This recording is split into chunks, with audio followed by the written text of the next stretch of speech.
சந்துக்குள்ளே ஒரே குப்பைங்க. கூட்டலான்ட்டு விளக்கு மாற்ற எடுத்துகிட்டு வந்தேன். இந்த விளக்கு மாறினாலே ஒரு தோழி வந்து என்னை கேவலமாக திட்டிருக்கு, ஞாபகம் இருக்கு எனக்கு. இதை மூதேவி நீ விளக்கு மாத்தெல்லாம் எடுத்து காட்டிக்கிட்டாலே இதை நான் பார்த்துருக்கேன். இன்னொருத்தவங்க வீடியோலலாம் விளக்கு மாத்த எடுத்து காட்டுத. அது என்ன பொழப்பு உனக்கு? என்னை பொறுத்த வரைக்கும் அதிமுக இதுதான் வந்து தேர்தல் சின்னம். இது மேலே ஓட்டை போட்டு தான் அவர் பேர் என்னங்க, சார் பேர் மறந்து போச்சு, அவரை வந்து முதலமைச்சரை தேர்ந்தெடுத்தாங்களா ஆம் ஆத்மி கட்சி. அவங்களோட தேர்தல் சின்னம் இதுதானுங்களே. சுத்தப்படுத்துறதுங்க. இது ஏன் தப்பா நினைக்கிறது? என்ன ஆயுதமா என்ன? யாரையாவது அடித்தா கூட அந்த கொஞ்ச நேரத்துக்கு அப்புறம் அந்த வலி கூட காண போயிடும். இல்லை, இந்த பையன் வந்து சுகி சிவத்தை பற்றி போட்டிருந்தான். அதுக்கு நேற்று ஒரு வீடியோ போட்டேன். யதார்த்தமாக இன்னைக்கு வருது வீடியோ. யாரோ பாவம் ஒரு பையன் என்ன மாதிரின்னு வச்சுங்களேன், என்ன மாதிரி ஒரு பையன் என்ன பேசியிருக்கா, யாரோ வெளிநாட்டிலேருந்து ஒருத்தர் வந்திருப்பார் போல். அவர் இந்தியாவில் இருக்கிற இந்துக்கள் கோயிலுக்கு போனாரா, ஏன் கிறிஸ்தவ கோயிலுக்கு போகக்கூடாதா, மற்ற மத கோயில்களுக்கு போகக்கூடாதா, இங்கே எல்லா மதமுமே இருக்கே அப்படி சொல்லியிருக்கான்.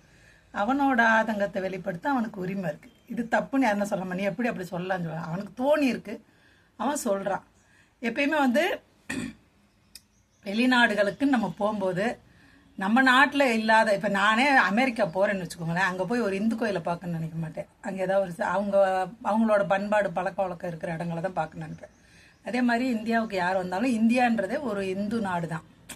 பெரும்பான்மை மக்கள் இந்தியா இந்த இந்து அப்படின்ற அந்த ஒரு இனம் அப்படின்றத நம்ம இந்தியாவில் இருந்து தான் தோன்றி இருக்குன்னு சொல்கிறாங்க. அப்படி இருக்கும் பட்சத்தில் இந்தியாவுக்கு வந்தாலே அவங்க இந்துக்கள், அவங்களுக்கு அது வந்து ஒரு வித்தியாசமாக இருக்குது. அது பார்க்கும்போது மனசுக்கு ரொம்ப சந்தோஷமாக இருக்கும். கிறிஸ்தவ முறைப்படி உள்ள விஷயங்கள்லாம் அங்கே இருந்தானே இங்கிட்டு வந்திருக்கு. கடன் வாங்கி கல்யாணம் மாதிரி மற்ற மதங்கள் வேறு நாடுகளில் உருவாகி நம்ம நாட்டுக்கு இறக்குமதியான மதங்கள். ஹிந்து மதம் நம்ம நாட்டிலே உருவானது. அப்போ அவங்களுக்கு இது ஒரு அந்நிய மதம். இதோட அந்த பழக்க வழக்கங்கள் எல்லாம் அவங்களுக்கு ஒரு மாதிரி சந்தோஷத்தை கொடுக்குது. அதை கவனிக்கணும்னு நினைக்கிறாங்க, அதனால வராங்க. அவ்வளோதான். அந்த பையனுக்கு அதுதான் பதில். அந்த போய் சங்கடப்படுறான்ல, ஏன் மற்ற இதுக்கெல்லாம் போனால் என்னென்னா, மற்றது அவங்களுக்கு தெரிஞ்ச விஷயன்றனால. சொல்லப்போனால் கிறிஸ்டினும் முஸ்லீமும் ஒரே இதுக்குள்ளேருந்து வந்ததுன்ற மாதிரி வேறு சொல்கிறாங்க. யூத மதம்னு ஒன்று இருந்துச்சு, அதுக்குள்ளேருந்து கிளை கிளையாக நிறையா வந்ததுன்னு ஒன்று தான் இஸ்லாமிய மதம் அப்படின்றாங்க. அவங்களே வந்து இயேசுநாதர் எங்களுக்கு சொந்தம் ரெண்டு பேருமே போட்டி போட்டுக்கிட்டு இருக்காங்க. அதெல்லாம் நம்ம பார்க்குறவங்க அதை விரிவாக தெரிஞ்சுக்கிட்டோம்னா அந்த பையன் பேசுகிறத பற்றி நம்ம பெருசுப்படுத்த மாட்டோம்.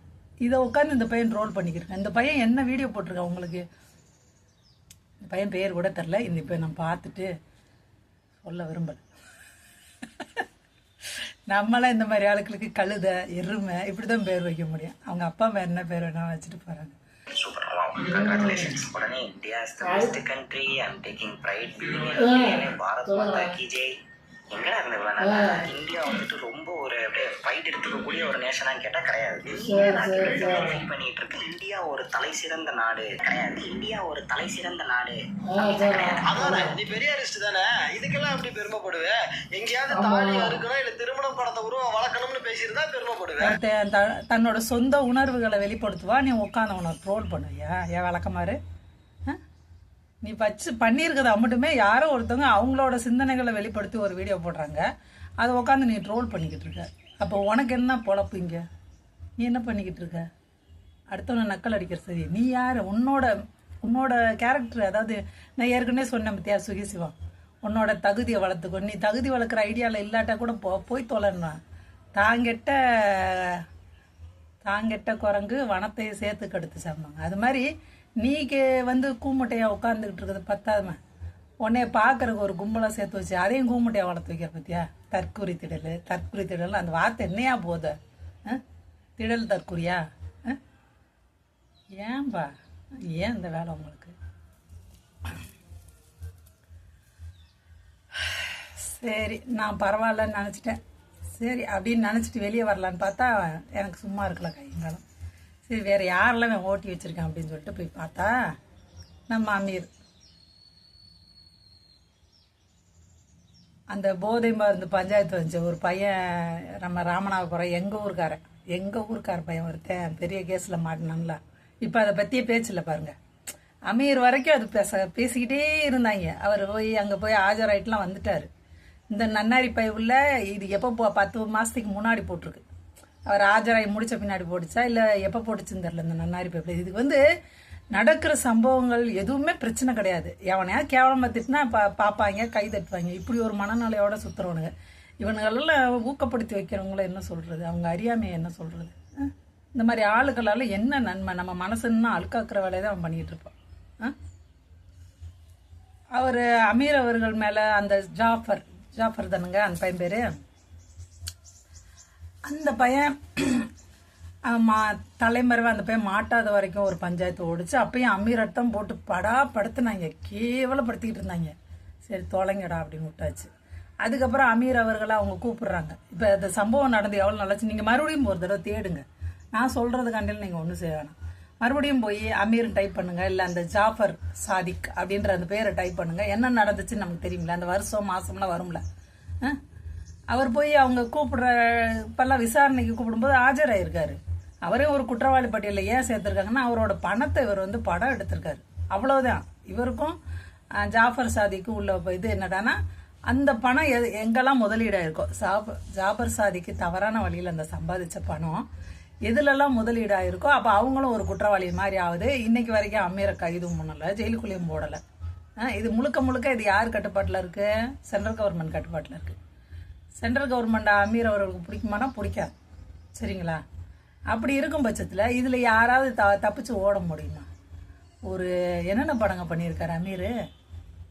எனக்கு தெரிஞ்சு நான் சொல்கிறேன், மௌனம் பேசியது. சூர்யாவை வித்தியாசமாக பார்த்தா அந்த படமே செம்ம படம். யாருக்கா பிடிக்காதா சொல்லுங்கள்? மௌனம் பேசியது படம் பிடிக்குமா பிடிக்காதா? அப்புறம் ரெண்டாவது படம் எனக்கு தெரிஞ்சு இதுதான் எனக்கு தெரியும், பருத்தி வீரன் தான் தெரியுங்க. அது எப்படி, அது யாருக்காவது பிடிக்காம இருந்துச்சா? எவ்வளோ நாளைக்கு அதோட தாக்கம் இருந்துச்சு.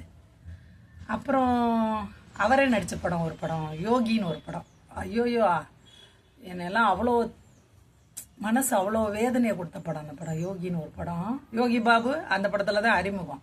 இன்னைக்கு அவர் பெரிய என்ன சொல்கிறது, வெற்றி பெற்ற நகைச்சுவை நடிகராக இருக்கார். யோகி அந்த படம் சரியாக போகலை. லாஸ்ட்டாக வந்த படங்கள் நான் பார்க்கல. ராம் படம் யாருமே மறக்க முடியாத படம். எப்படிப்பட்ட படம்னு எல்லாருக்கும் தெரியும். அவர் ஒரு இஸ்லாமியர், ஆனால் அந்த ஒரு ஜீவாவோட அந்த என்ன சொல்கிறது ஆன்மீகத்தன்மை இதெல்லாம் எவ்வளோ அழகாக கொடுத்துருப்பார் பார்த்தீங்கல்ல. அந்த இடத்துல அவர் மதத்தை கவனிக்கிறாரு, அப்படி ஒரு அழகாக கொடுக்குறாரு. ஒரு இஸ்லாமியர் வந்து ஒரு ஆன்மீகம் சார்ந்த அந்த காட்சி அமைப்பெல்லாம் அவ்வளோ அழகாக கொடுத்தாரா கொடுக்கலையா? ஒரு நல்ல படங்களை கொடுத்த டைரக்டரு அவர் ஒரு மீனை காட்டுறதுக்கு எவ்வளோ கஷ்டப்பட்டேன்னு சொல்லியிருக்காரு. இங்கேருந்து மதுரையிலேருந்து ஊட்டிக்கு மீன் போச்சான். ஒரு மீனை வச்சு காட்சி எடுக்கிறதுக்கே ரொம்ப என்ன சொல்கிறது நிறைய செலவாச்சான். அந்த மீன் செத்து போயிடும் போல், அந்த ராம் படத்தில் வர்ற மீன் தொட்டி சீனு. அப்புறம் திருப்பி மறுபடியும் மீனை வாங்கி போட்டு அந்த மாதிரி ஒரு காட்சிக்கு மெனக்கட்டுருக்காங்க. எவ்வளோ சிரமப்பட்டு எடுத்துக்காங்க. பருத்தி வீரன் படம் எடுத்துகிட்டு இருக்கும்போதே தயாரிப்பாளர் விலகிடுறாரு. இந்த படம் எனக்கு வேணாம் கைவிட்டுறாரு. அதுக்கப்புறம் இவர்கிட்ட காசும் இல்லாமல் இங்கே மதுரையில் எவ்வளோ நண்பர்கள் காசு கொடுத்துருக்காங்கன்னு நினைக்கிறீங்க, இன்னும் அவங்களுக்கு பணத்தையும் திருப்பி கொடுக்கல. அந்த படத்தை அவர் எடுத்து ரிலீஸ் பண்ணி அதனால அவருக்கு பேச எந்த லாபமுமே கிடைக்கல. ஏன்னா தயாரிப்பாளர் ஊடால நுழைஞ்சிறாரு. படத்தை எடுத்துட்டு இருக்கும்போதே காலவாரி விட்டு போன ஆள் ஞானசேகரன் நாங்கள் அந்த ஆள் பேர் நாங்கள் ஞானன்னு வருமே, ஞானமே இல்லாதவங்களுக்கு தான் பேர் இப்படி வைப்பாங்க போல.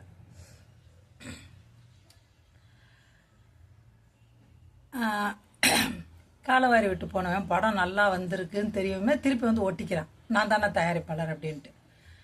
இவங்க எதுவும் இந்த அக்ரிமெண்ட்டு அது எதுவும் பெருசாக எதுவும் பண்ணிக்கல. ஒரு சண்டை போட்டு பிரியணும். ஒரு படத்தை அவன் ஒதுக்குறானா அப்படியே தூக்கி அவனை எரிஞ்சிட்டு ஃப்ரெஷ்ஷாக நான் தான் அந்த படம் பண்ணுறேன்ற மாதிரி அறிவிப்புலாம் கொடுத்து பண்ணணும். அது எதுவும் அவர் பண்ணலை. எடுத்துட்டோம் ஒரு படம், அதை முழுசாக முடிச்சிடணும்னு சொல்லிட்டு பண்ணிட்டார். லாபம் கிடைக்கும்னு வரும்போது அந்த தயாரிப்பாளர் வந்து உக்காந்துக்கிறான், சரியா? அப்போ லாபத்தை அவன் பார்த்துக்கிறான். இவர் வாங்கின நண்பர்கள்ட்ட காசு வாங்கியிருக்காரு, அவங்களுக்கு கூட இவர் திருப்பி கொடுக்கல. அது கூட ரொம்ப நாள் அந்த பிரச்சனையவே வெளியே வேற சொல்லாமல் இருந்திருக்காரு. அதுக்கப்புறம் கோர்ட்டில் கேஸ் போட்டு கேஸ் வேற போயிட்டுருக்கு. அவன் இன்னைக்கு வரைக்கும் இதுக்காக வருத்தப்படுறதுக்கோ எதுவுமே பண்ணலை. அதே மாதிரி சூர்யா குடும்பம் அந்த தயாரிப்பாளரை தலையில் வச்சு கொண்டாடிக்கிட்டு இருக்காங்க இன்னைக்கு வரைக்கும். அவரை வந்து எனக்கு என்னமோ அவரை பினாமியாக வச்சு படம் பண்ணிட்டு இருக்காங்கன்னு தோணுது. சூர்யா ஃபேமிலியோட பணத்தை வச்சு அந்த தயாரிப்பாளர், ஏன்னா அந்த தயாரிப்பாளர் ஞானவேல் ராஜா தானுங்க அந்த ஆள் பேர். ஞானவேல் ராஜாவை யூஸ் பண்ணிக்கிறாங்க அவங்க அவங்க லாபத்துக்காக அப்படின்னு எனக்கு தோணுது. இன்னைக்கு வரைக்கும் கொண்டாடுறாங்க. கார்த்தியோட 50வது படத்து கூட ஞானவேல் ராஜாவை அப்படி புகழ்ந்துக்கிட்டு இருந்தார். ஒரு நல்ல மனிதரை எந்த அளவுக்கு மன உளைச்சலுக்கு உள்ளாகணுமோ, எந்த அளவுக்கு பொருளாதார சிக்கலை கொடுக்கணுமோ எல்லாத்தையும் பண்ணிட்டு, அது என்னமோ ஒரு உருப்படாத ஆளை பற்றி பேசுகிற மாதிரி. இந்த பையன் யாருங்க? இந்த பையன் என்ன அது என்ன ப்ரூவ் பண்ணியிருக்கான்? என்ன சமூகத்துக்கு என்ன ப்ரூவ் பண்ணி வச்சுருக்கான்? ஏன் நம்ம யோசிக்கவே மாட்டோம்? ட்ரோல் பண்ணுறாங்கன்னா அவங்களோட அந்த நோக்கம் நமக்கு தெரிய வேண்டாமா? நியாயமான விஷயத்துக்கு ட்ரோல் பண்ணால் பரவாயில்ல. எதனாலுமே நம்ம ட்ரோல் பண்ணலாம், ஜனங்க ரசிப்பாங்கன்னு நினைக்கிறாங்களே. இவங்களை எப்போதான் இவங்களை மண்டையில தட்டி கேள்வி கேட்க போகிறோன்னு சொல்லுங்கள். நம்மளும் இவங்களோட சேர்ந்துடுறோம். இவன் கெட்டு போய் வீணாக போகிறது இல்லாமல் இவன் ஒரு 1000 பேரை இவன் பின்னாடி வேற இழுத்துட்டு தெரியுறான். என்ன வாய் உருட்டல் பாருங்க. இதெல்லாம் உருப்படாம தான் போக போகுது. இது என்ன சாதிக்க போகுது? யார்கிட்ட இது என்ன சொல்லும்? யூடியூபர் தான் சொல்ல முடியும். நீ போடுற வீடியோ லட்சம்லாம் உட்காந்து அவனாவது பார்த்தான்னா அவ்வளோதான் காரி அவன் மூஞ்சில துப்புவான். வீடியோ போடுற மூஞ்சில துப்புவேன். ஓன் தரம் என்ன? போற வரவனெல்லாம் நீ இது பண்ணி வச்சிருக்கேன், ஓன் தரம் என்னன்னு கேட்பானா இல்லையா? இவன்டா இன்டர்வியூ அப்படின்ற பேர்ல வாயை கொடுத்து வருஷ கணக்கா கலாய் வாங்கிட்டு இருந்த நம்ம அமீர் பாய் இப்ப மறுபடியும் கொஞ்சம் சீரியஸான காமெடி பண்ணிருக்காரு. அது இந்த நாட்டில் அழிக்கப்பட வேணுமா, ஒழிக்கப்பட வேணுமா? ஆமா, ஒழிக்கணும். ஒரே இடத்துல என்ன செய்யணும்? கைகளமா போட்டீங்கன்னா அல்பத்தனம் பல புரியும் எங்கள் அமீர் பாய். மச்சி இவன்டா. ஆமாடா இவன்டா தான் சொல்ல முடியும். நீ போடுற வீடியோ லட்சம்லாம் உட்காந்து அவனாவது பார்த்தான்னா அவ்வளோதான் காரி அவன் மூஞ்சில துப்புவான். வீடியோ போடுற மூஞ்சில துப்புவேன். ஓன் தரம் என்ன? போற வரவனெல்லாம் நீ இது பண்ணி வச்சிருக்கேன், ஓன் தரம் என்னன்னு கேட்பானா இல்லையா? நீ ஒரு யூடியூபர்ன்றக்காண்டி நீ என்ன பண்ணி வச்சிருக்க? அதுவும் ஒரு நல்ல மனிதர்கள், போற்றத்தக்க மனிதர்கள்ல நீ எல்லாரும் தூத்துறாங்க, அரசியல் கட்சிகள் தூத்துறாங்க. அப்போ நீ அரசியல் கட்சிக்கு ஆதரவாக பண்ணிக்கிட்டு இருக்க. அப்போ அடுத்தவனை தற்குறின்னு சொன்னால் நீ சங்கின்னு சொல்கிறத உடனே அப்படின்னா அப்படின்னு தெரிய மாட்டேது. பக்தி பல மாதிரியும் தெரியலையே. உங்ககிட்ட எதுவுமே இருக்கிற மாதிரி தெரியலையா?